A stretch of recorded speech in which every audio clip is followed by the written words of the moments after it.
गजेंद्र सिंह की राजस्थान में गर्जना बढ़ाने राजे को राजधानी लाना जरूरी, इसी विषय पर विशेष रिपोर्ट। नमस्कार दोस्तों, छोटीकाशी.com के YouTube चैनल सीके न्यूज में आपका स्वागत है।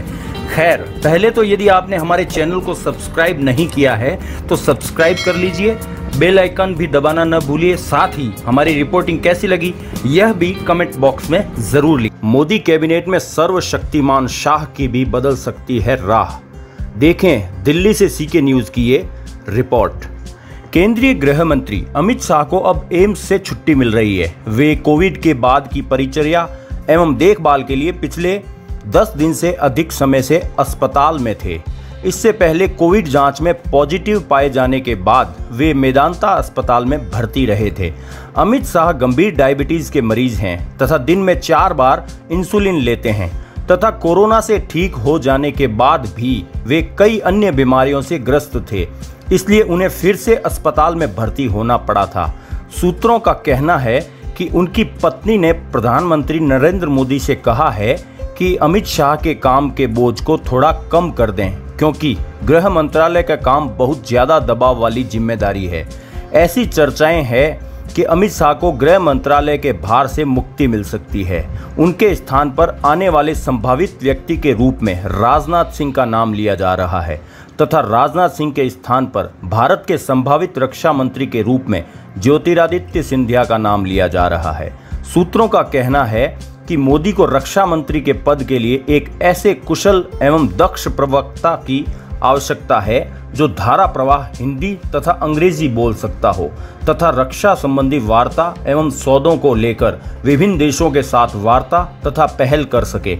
पता चला है कि इस बीच सिंधिया नागपुर भी हो आए हैं, जिससे आरएसएस के शीर्ष पदाधिकारी उनसे तथा उनकी क्षमताओं से परिचित हो सकें तथा उन्हें आरएसएस के उच्चतम स्तर की स्वीकार्यता का लाभ मिल सके। आरएसएस महत्वपूर्ण पदों के लिए बाहरी व्यक्तियों को सहज ही अनुमोदित नहीं करती है, इसलिए मोदी को अपनी पसंद स्वीकार करवाने के लिए आरएसएस को राजी करना पड़ेगा। सूत्रों का कहना है कि मोदी अन्य कांग्रेसी नेताओं जो कांग्रेस छोड़ने की आधी अधूरी मनः स्थिति में है को भी यह संदेश भेजना चाहते हैं कि वो लोग भाजपा तथा सरकार में सम्मानपूर्वक समायोजित कर लिए जाएंगे। समझा जाता है कि मोदी और शाह के बीच बहुत से अनसुलझे तथा अनुत्तरित मुद्दे और बिंदु हैं तथा उनके आपसी रिश्तों में कुछ समस्याएं पैदा हो गई हैं।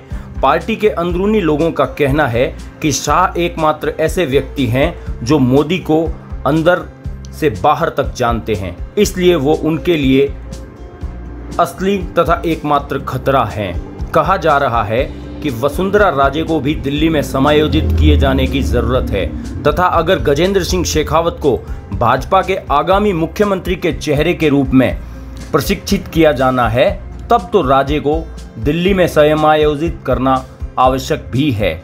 इसके अतिरिक्त वित्त मंत्री निर्मला सीतारमण को लेकर भी एक बहुत बड़ा सवालिया निशान दिखाई दे रहा है।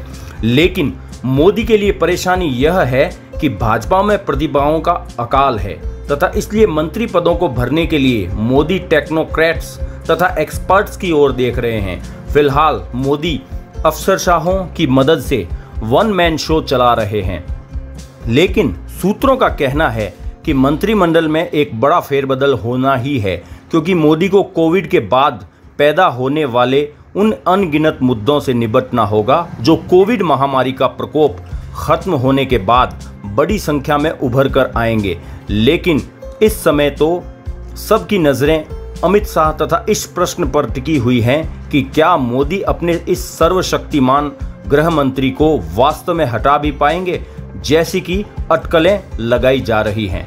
नई दिल्ली से छोटीकाशी.com के लिए ब्यूरो रिपोर्ट सीके न्यूज। आप देख रहे हैं छोटीकाशी.com। हमारे चैनल को सब्सक्राइब करें और बेल आइकन को प्रेस करें ताकि न्यू वीडियो की नोटिफिकेशन आप तक पहुंच सके।